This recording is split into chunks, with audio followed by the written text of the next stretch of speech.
won't go into this in too much detail, we've got a lot of time, but when the Environment Agency decided they couldn't hold the line with their little yellow bulldozers over winter pushing the shingle up into a big steep ridge, initially they proposed, and there was a lot of discussion, a lot of research done, they were going to build a clay bank roughly halfway between us and the main road and the visitor centre.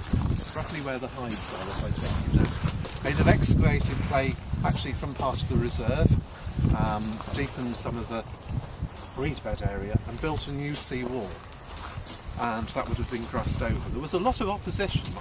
Ironically, people who had second homes here seemed to be more concerned about that spoiling their view and changing the landscape than they were concerned about having their houses with greater protection, which was very interesting. It was very controversial. It was controversial with our members, controversial ecologically.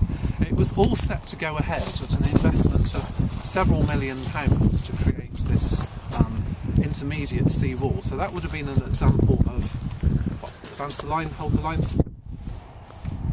Retreat the line, yeah. So that would have been a managed retreat. But right at the last moment, when it was all agreed, the government changed the cost-benefit formula. And rather than the millions of pounds the Environment Agency would have spent to protect the nature reserve and some farmland being just coming in within the criteria, they changed the economic formula and it was no longer considered viable. That's a good example of how actually government policy and the economics of things and what value you place on different sorts of land, built land, settlements, farmland, nature reserves, what economic costing you put can affect the policy, because it was suddenly all off. Having done several years of work and consultation and hundreds of £1,000s of research having been done and permissions granted, suddenly the economics changed and it was all off. And they said instead, we're going to do nothing. So this situation now is almost not certainly not an advance the line, never was, no longer a hold the line. It's not a managed retreat. They did further research and they said, well, we're not going to bulldoze the ridge up because we think as it gets lower, it will extend naturally inland. And this means that, yep, it will flood inland, it will overtop, but it is going to act as a very effective way of absorbing energy. It will take all the force out of the rages when they come along, so that any flooding won't be catastrophic because the wave energy will be taken out. So they did spend about £2 million in total, putting new sluices in so that when our nature reserve is flooded we can take the water off into the channel of the River Glaven. And they moved the whole river further back inland because they said the river Glaven, which flows down the Glaven Valley out into Cley and then is the one that goes around the back of Blakely Point and out to sea, would have been filled up with shingle, and that could have backed up and caused flooding in there. Ironically, it's not the first time. In medieval times, there's at least 2 former records of people, the river getting blocked by shingle, naturally moving inland, and then them having to dig new channels. So that had been done before.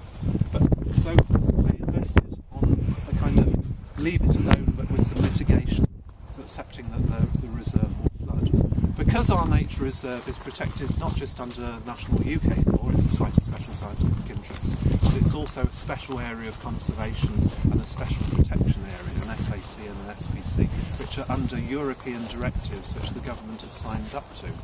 They have had to enable us to purchase land actually near Downham Market in the Fens, where we're creating new freshwater habitat, because everyone now recognises that these high marshes, which are freshwater marshes, will become back to the salt marshes that they were before 1649. To cut a long story short, in 1649, which is a fair time after the Black Death, but the value, in medieval times, Norwich was the second most important city in England, after London, second most populous in early medieval times, and after the Black Death, the open field system changed, and the real value was in sheep, the golden fleece. All these wonderful churches you see as you're driving around Norfolk were built on the value of the export of wool particularly, but also mutton for meat. And the rich feudal landlords and lords of the manor were desperate for more land to graze more sheep, because sheep were worth a lot of money. So a lot of reclamation went on. This particular east bank and the west bank down the road here were built in 1649, and what had previously been a salt marsh was converted into a freshwater system that sheep could be grazed on, protected from the sea by floodwalls. There was a huge opposition to that, because prior to that, in early medieval times, people were making their living out of fishing, and there were fishing fleets working down the River Clayton, ships of 100 tons being built in Cley and Salthouse, sailing through these creeks, trade bringing in salt from the Mediterranean, so fishing fleets that worked out to Iceland after herring and ling and cod, a couple of herrings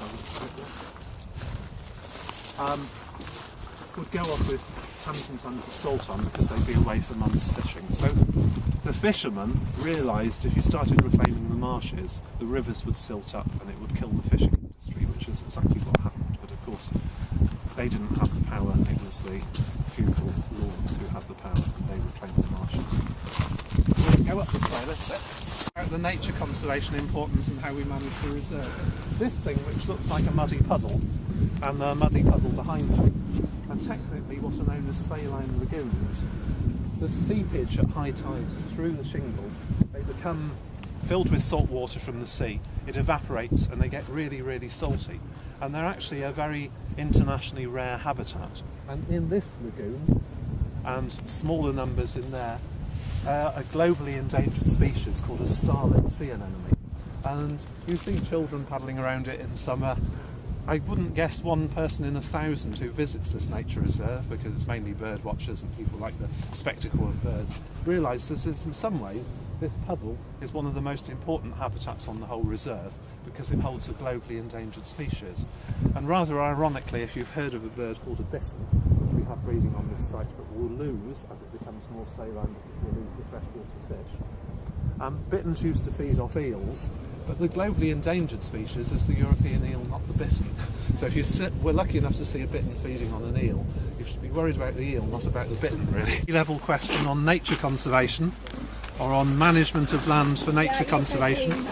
I'm going to give you in half an hour the key that will answer any question about nature conservation management in most places in the world. So, yeah, Year 13, if you go on to do next year, we do biodiversity as a unit, and you have to know about different conservation methods.